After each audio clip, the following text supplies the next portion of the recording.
Hey, what's up guys? Sir Emanon here, bringing to you today a non-meta odd ice tournament deck profile. So before I get started, I want to say before anything else in the video, the reason why Odd Eyes Revolution Dragon is not in this list is because this tournament took place before Rise of the Duelist. So I just want to get that out there right away. Obviously, I'd be playing 3 Revolution Dragon if it was legal for the tournament, and I'll talk about some things that I would change up if you wanted to play this in the TCG, although I don't think it's very competitive in that context. But nonetheless, this is the Reddit non-meta tournament series. You guys might have seen some feature matches on MBT's channel. I actually had a couple of them over there, and the tournament concluded a little while back, and I wanted to wait until the results came in before I put up this video. On the screen now, you will see the breakdown for the just general distribution of decks that you can see were entered. It's pretty diverse, I would say, apart from the fact that there is a pretty well-defined, I would say, top tier that kind of managed to slip through the cracks of the ban list. So I kind of talk about, I guess, the meta of the non-meta, if you will, if that makes sense. So it's going to be kind of weird because obviously my channel is very geared towards like the more like TCG competitive side of things, but I figured I'd bring this deck profile to you guys just in case. I do remember featuring actually from the Reddit Championship series a couple months ago, pure odd eyes list, and a couple of people wanted to see that. So just in case people wanted to see like what an odd eyes list like in its purest form looks like and like how it functions, I can walk through some of the theory and some of my card choices as well. So you'll notice that this deck list is structured kind of interestingly. I actually ordered it in terms of like starters as well, like I kind of did with my Dragon Link deck profile last week. So let's go ahead and just talk about it. So we got Spiral Flame Strike, just a 3 of starter, Duelist Alliance, and Summoner's Art. These are all effectively just ways to get to Odd Eyes Arc Pendulum Dragon. It's the best extender of the entire deck. If you're playing pure, you basically just want to find this card and find ways to enable it.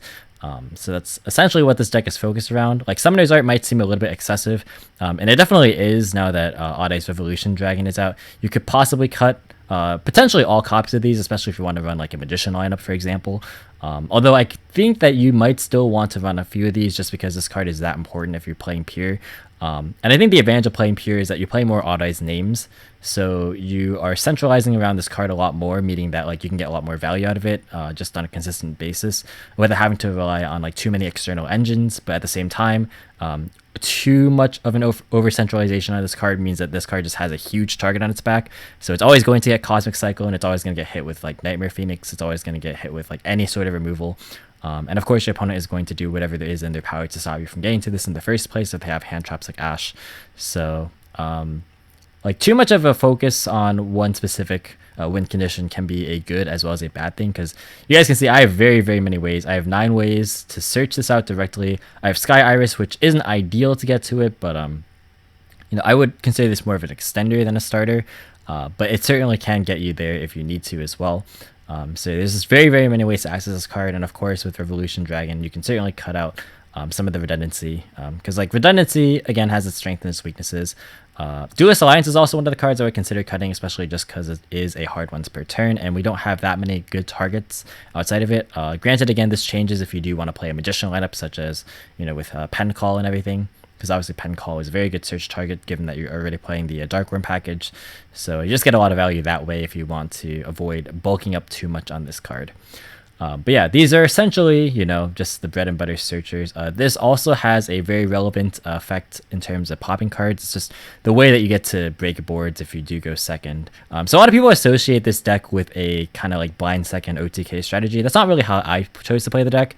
I feel that like even in a non-meta context, your opponent is probably putting up a couple of meaningful interactions, whether it be through like Thunder boards. Like I'll go through some of the top decks. So Thunder, like you have to contend with likely like a Heretic Seal plus a Titan, or like Summon Eruption plus Titan. With Hero, you probably have to contend against Dark Law, which is not too big of a deal for this deck to break, but if your opponent happens to end on like a what is it called, Absolute Zero plus Mass Change, they can go into Acid, blow up your scales, blow up your board. So it's like really problematic there if they end in that, like off their Sunriser play. And then Zombie World. Zombie World is actually a big problem because you can't go into Heretic Seal, which is like a big way that you break boards. So like that's kind of a problem. But yeah, like you're gonna have to contend with some things. Oh yeah, and Super Poly was illegal for zombies too. So that was definitely something to contend with. And also a DDD was another very powerful deck that managed to do very, very well. And although deck doesn't really put up that many negations in terms of the way that it was being ran, which was Gilgamesh Turbo, it ends on a lot of floating things with the Wave King Caesars as well as Gilgamesh itself being able to float. So you just have a lot of like resilient sticky boards if they aren't full of negation, meaning that like you want things to be able to clear stuff, and it's very hard to actually just pull off OTKs very, very quickly and consistently. So I figured that, just going first and actually building a board myself would have been the better play, and there's actually a pretty reliable way to do so, which I will get to. So you got these 9, and you have the Shrines and the Foolish to go ahead and dump the Dark Worm. Honestly, I really like Dragon Shrine in particular because you'll notice a very curious card in my extra deck here that can actually enable Shrine pretty well. But it does clog, and it does get a lot worse later on into the game. Like if you top tick it later, it really sucks. It doesn't do anything. Which is why I probably should have played Tempest, the Dragon Ruler of Storms, in retrospect. That would have given Dragon Shrine more utility later into the game. And it would have been a very, very nice contingency for if my boards got broken. It would have been nice to have as a sort of grind threat.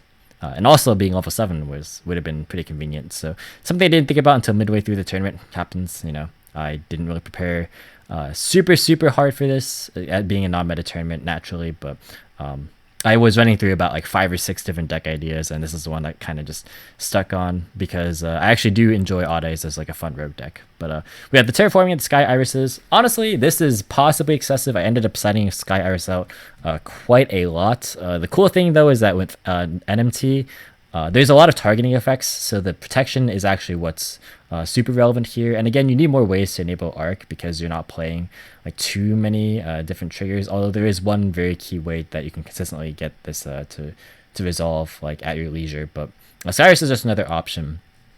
And I kind of harken this back to Metaphors in that you ideally want to be able to get value before you pendulum summon, which means generally trying to get a card to your face-up extra deck so you can pen summon and get an extra monster that way. And this is like obviously the ideal way to do it. So yeah, not too much to say here. We got the Arc Pendulum Dragon, obviously pretty staple in Odd Eyes. I guess I haven't really been explaining what the cards actually do themselves, but essentially, if you have Odd Eyes, Arc Pendulum Dragon in scale, and another Odd Eyes card you control is destroyed by battle or card effect, you special summon an Odd Eyes from your hand deck or grave, which is a hard once per turn. But it basically just gets you into pretty much anything to like float for a very, very long time if it's not dealt with. And just being widely searchable is really good. And obviously you need other Odd Eyes cards to pair with it, which is why I'm playing a heavy Odd Eyes engine, I would say. So we got Dark Worm as well as Gate 0. Gate 0 at 3 might seem really interesting, but it's actually probably one of the best cards in the entire deck. It's the best extender, a superior extender alongside Arc Pendulum Dragon, because this actually has a monster effect where you can destroy it and any other face-up card you control, and then you special summon a Fusion or Synchro Dragon monster from your extra deck. Its attack defense becomes 0. It can't be used as an Xyz or a Synchro material, and its effects are negated. But essentially, you just want the body and board. It could be still linked away because this was obviously made before Link Summoning came out. So you just link it away into Hieratic Seal, no problem. And the target of choice was the Meteor Black Comet Dragon. So this is how you summon it out. Basically, this doesn't do anything on the field, but if it's sent from the monster zone to the grave, you can special a normal monster from your grave, which is the synergy I was mentioning with Dragon Shrine. So essentially what you do is if you open Dragon Shrine, plus any way to get to Arc, which is like a billion ways, plus any Odd Eyes card, which is like a ton of them, what you do is you go Dragon Shrine, you send another copy of Arc, and then you send Dark Worm. Then you Dark Worm, bring itself out, get Gate 0, and then with any other low-scale Odd Eyes card, it could even be like OG Odd Eyes, for example. You just pen summon 1, you pen summon the Gate 0, you pop the Odd Eyes, you summon this thing, and then this also has another effect where if it's destroyed while in the monster zone, you can put it in your pendulum zone. So you can chain block. Once you use this effect, you can go Arc Chainlink 1, Gate 0 Chainlink 2, and then Arc Pendulum Dragon can bring out, say, you can bring out a number of things. But you can bring out another level 7 if you want, or you can bring out a Dissolver, which is pretty common. and then you have the Black Comet, you have the Dark Worm, and you have whatever you bring out. So like you can link away, for example, the Comet plus the Dark Worm into a Heavenly Spheres, and then you can use Comet to bring back the Arc Pendulum Dragon that you dumped, and then you can use Dissolver to fuse. So that's like one example of how you can use this to your advantage. The reason why I use this over something else was because I just felt like it had the best effect. There were other cards like Borreload Furious Dragon, which you could theoretically summon with the Audace Dissolver, but I just felt like its graveyard effect wasn't as good. It brings back Dark Link 2s, I believe, from your grave, but that simply didn't come up nearly as much as this does. And if you are wanting to play this in a TCG context, I would recommend playing Shooting Riser Dragon, because that lets you go into Halqifibrax, and then you can do a bunch of random shenanigans, either with like the standard Link cross plays, or you can go. You can even do interesting like Dragon Link-esque combos, which is pretty neat if you want to go that route. Like go play a Guard Dragon package or something. But yeah, that's why Gate Zero is super important, because it is just a free way if you have any Audace card and any way to get to Arc, even if you don't have like the Dragon Shrine play. Like to be able to get value off the Comet. It still is good in its own right just to be able to trigger this. Super valuable. Even drawing it by itself is fine in this deck, unlike in normal Pendulums where it's like not really a brick, but all it is a low scale. This is like a lot more than that. You actually want to be summoning this thing instead of scaling it. So next we have 3 OG. This is like the worst way to trigger Audace Arc Pendulum Dragon, but you know, push comes to shove, sometimes you just need it. It's there. It's not good, but it's there. That's kind of all there is to say. Interestingly enough, I actually use its scale effect, the other scale effect of reducing battle damage, quite frequently, as I'll talk about later. But I ended up crashing a specific monster very many times into big monsters, and this helped nullify a little bit of the damage there. Next up, I played Phantom Dragon. This probably should have been a 2-of. This is actually OP in a non-meta tournament context because games grind on for a relatively long period of time. But the games where you're going to be struggling the most in terms of grinding is against decks that can put up big monsters that have protection. So you can think of things like Cosmo Dark Destroyer, Crimson Nova, the cubic guy, I don't know his full name, the BLS Link, like things like that, where they have big attack and they can't really be targeted or destroyed, which is like a lot of this deck's removal. So the 1200 boost actually comes up. It's pretty relevant. So just being able to search this off of something like Iris or something like even Flame Strike is pretty valuable to be able to just, you know, boost whatever errant odd eyes you have over, you know, the biggest threat of your opponent's board. Surprisingly relevant for non-meta. Definitely not as important in TCG. You're a lot more focused on playmaking and board breaking through means outside of battle for the most part. But yeah, super solid for me. I do wish I played 2. Super good. I probably would have cut, even though like this does trigger Arc, probably would have just played 2 and 2 because this really is just vanilla. Alright, next up we got Audace Persona Dragon. So this is like the weakest of the interruptions in the entire deck, but it still is one technically. Skill effect, I don't think I ever use at all. Funnily enough, it is mandatory, so like you have to, you know, keep track of it. But it is relevant because it's a level 5, so it has some like synchro capabilities with it. But also just being a face-up extra deck negation can come up. It's like one of the few ways this deck can out-titan, really.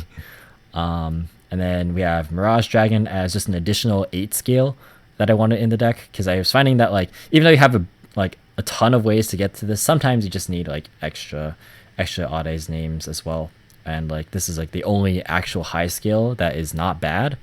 So yeah, this is kind of the only one you can really run besides obviously Arc, provided you're not running again additional outside packages.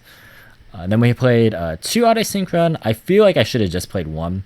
The list that I was mentioning with the Reddit Championship Series used 3 of this and basically tried to have a Synchro Toolbox-esque sort of build. I found that like that's just not the way that I felt I wanted to play the deck, because I feel like it made turn 1s pretty awkward because it really doesn't facilitate anything that good turn 1, given the fact that Halqifibrax is banned, of course, in NMT. So you kind of have to realize that this is only going to be used as like a mid-game option if you are grinding, and it's not something you want to see in your opener. Granted, like it is pretty highly searchable, I would say. It's actually searchable off of Oddeyes Pendulum Dragon, which is probably like the most prolific search target if you're not in need of like completing scales or anything. But yeah, it's searchable off this. It's searchable off Sky Iris. It's searchable off of Tuning, which is something I did consider playing when I was like super heavy on this package. But obviously, this is not the focal point of the deck. It's just a toolbox more than anything. So probably should have played one. I set it out one quite often. But if you do want to play like Calcifibrax, this could be helpful in just being a searchable tuner to go into it or just summoning it off of it. It's totally fine. Then we have Dissolver, which is how you would prefer to make Vortex, because even though you can go Absolute Vortex like what everyone else is doing, the advantage of Oddeyes Arc Pendulum Dragon is that it can bring Vortex back if it was properly summoned, and this is like the only way that I have in my deck to actually properly summon it, because I'm not running Oddeyes Fusion, because I think that card, like having to rely specifically on either drawing it or Sky Iris, I feel like made the card more unreliable, whereas this, you can summon off of like Arc, which is fine. Like it is like the most common way to actually use it. But yeah, that's why I felt like this was just all you really needed. Then we have Perform Power Pendulum Sorcerer. I kind of regret playing this because like you can in theory like search this off Alliance and then like pop something alongside Arc, like next to Arc. They have in scale and then like search one of these two, and then trigger Arc that way. But it ended up just never being necessary. Like a lot of the times, like if I had Alliance in my hand, it was searching the Oddeyes Arc Pendulum Dragon to begin with, or it was searching an Oddeyes card that I needed to pop with something like a Gate 0. So it's like, like Alliance was filling other necessary pieces that would be higher priority than this card. So this card never really was searched.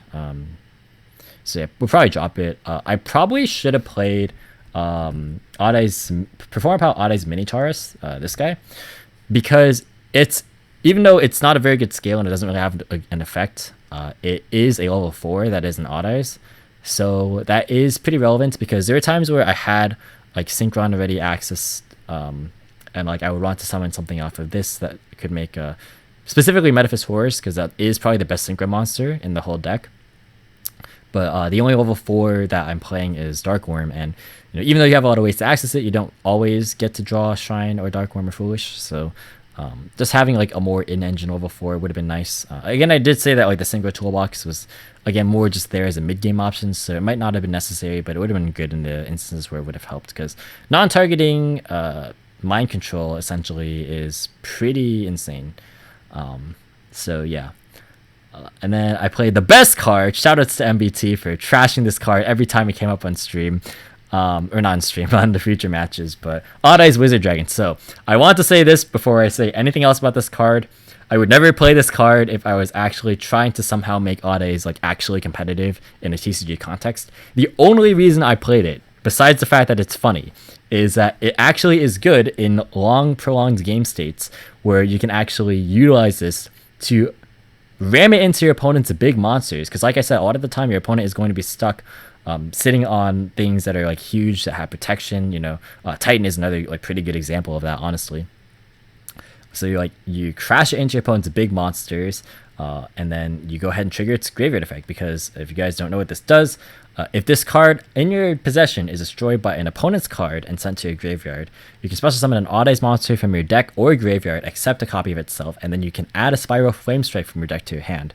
So this card, if you combine it with Oddeyes Arc Pendulum Dragon, you're summoning 2 and searching a Flame Strike. So that is a +2. So that's pretty good.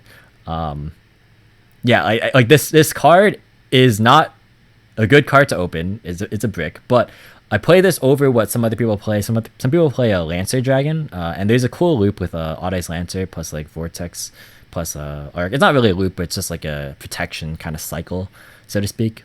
But just having more ways to get Flame Strike is really, really crucial in some board states where you just have to get rid of particular cards, because this can pop like back row as well.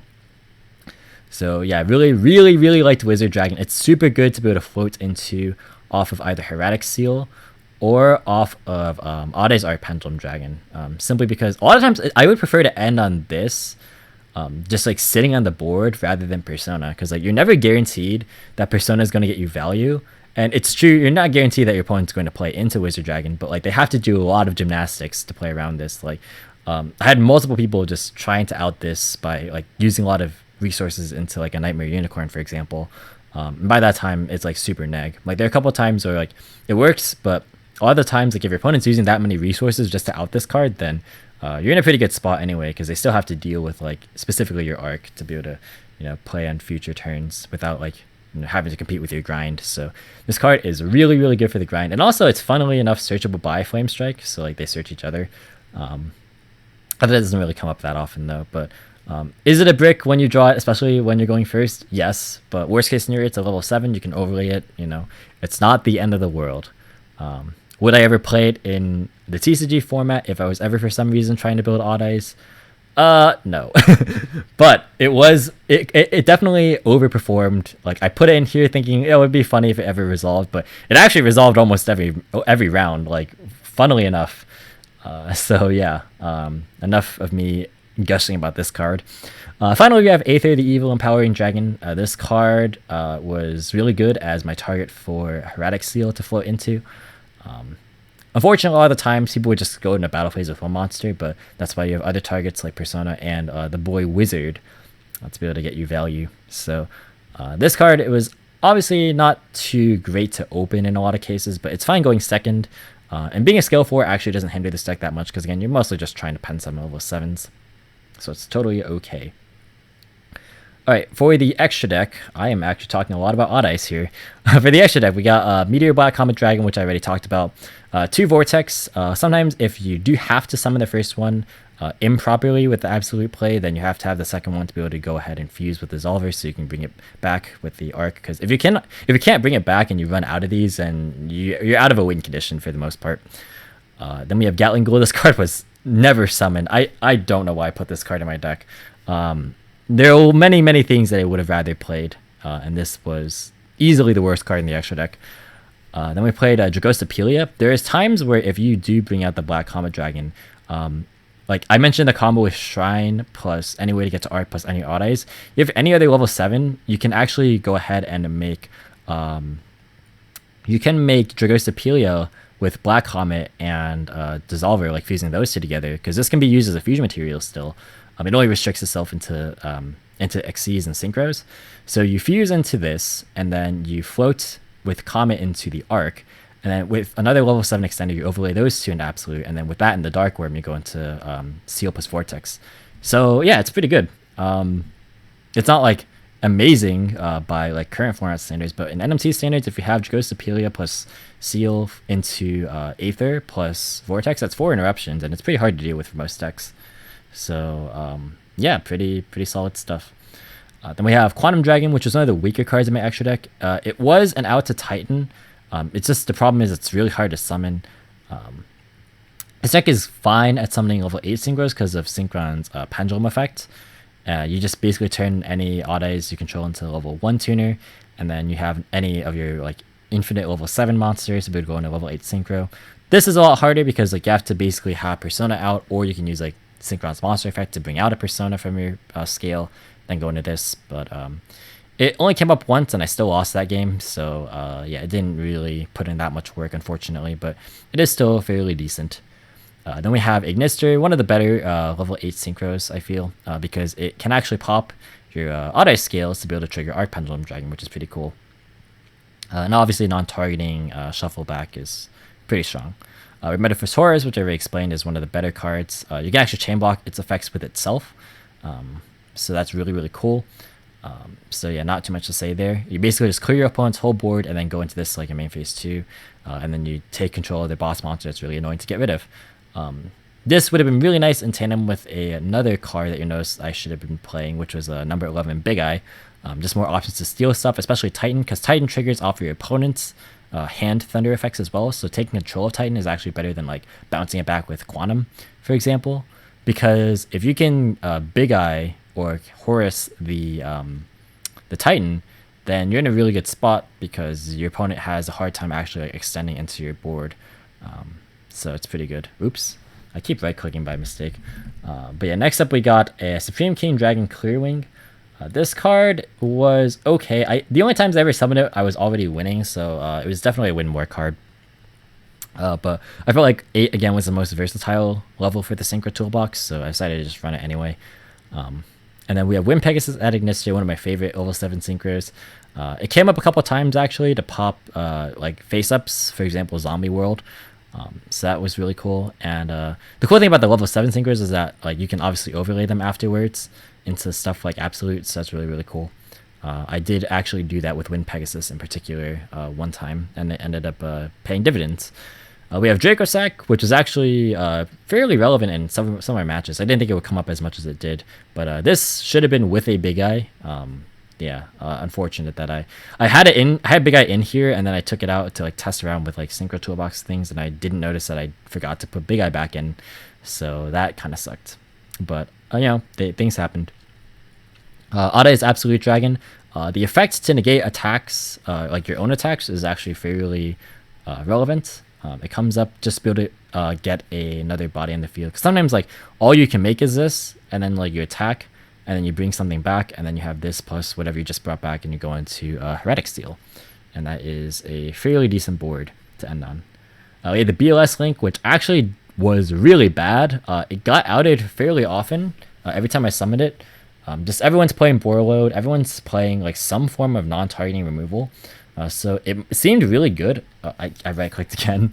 It seemed really good, but it was actually kind of underwhelming, which is kind of unfortunate to say because I really thought this card would do a lot more than it did.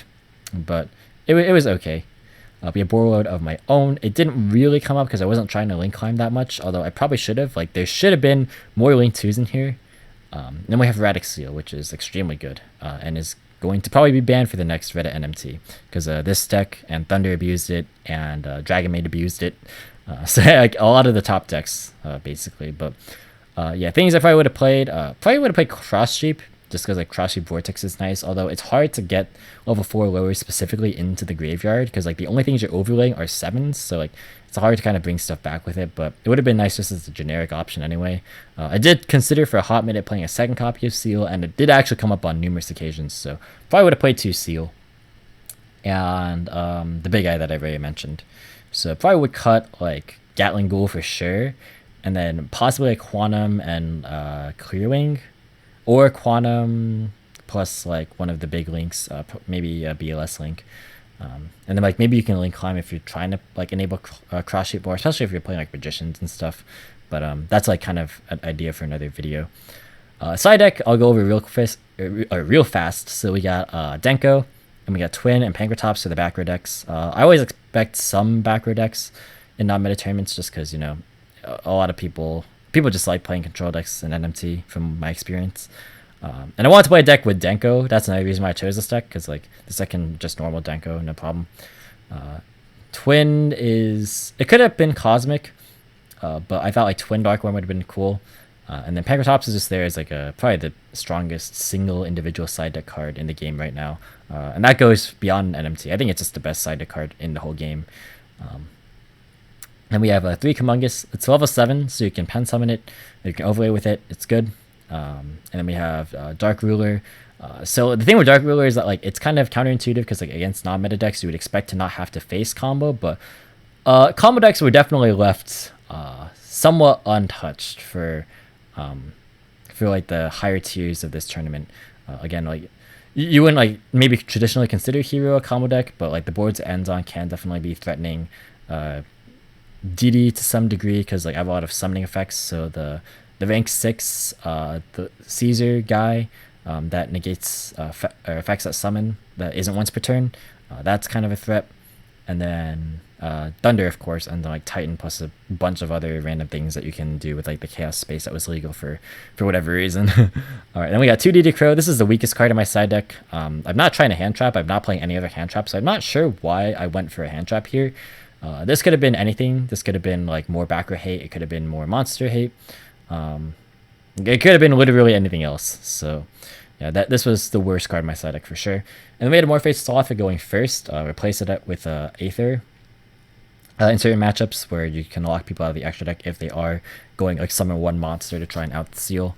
You can punish that play with this. I only ever summoned Sloth I think once, but it was still okay. I don't think it's actually as overpowered as I thought it would be, but it did its job for like fairly fine. So that is it for this deck profile, this very long non-meta deck profile. Again, Revolution Dragon should be in here. You should definitely play 3 of this card and take something else out for it. Things to consider playing are Hulk, obviously, with like the whole Link Cross package. You could play a bunch of other things. You could play Dragoon. You can try and find combos. I actually found some combos with this deck that you can do with, like if you go in Hulk, you can eventually go into Muddy Mud Dragon, and you can fuse with Muddy Mud Dragon plus Odd's Absolute Dragon, and you can end on Dragoon plus Vortex, which is pretty cool. So yeah, that's a thing that you can try and accomplish with this deck. I don't think people will want to see combos with like, definitely not with the NMT list, but I guess if you want to like see a TCG list and some like combos, I can maybe do like a quick video on that if you guys want. Let me know in the comments. I kind of doubt it, but just in case, I'm not sure. But yeah, that's gonna do it for me here. Thank you guys so much for watching. Hope you guys enjoyed. If you did, be sure to leave a like as well as any thoughts or feedback in the comment section down below. Feel free to subscribe for more informative and competitive Yu-Gi-Oh content. I don't remember my outro because it's been a while. But if you want to, you can follow me on Discord, Twitter, or Twitch. All 3 links in the description as always. And once again, thank you so much for watching. And until next time, I'll catch you in the next video. See you guys.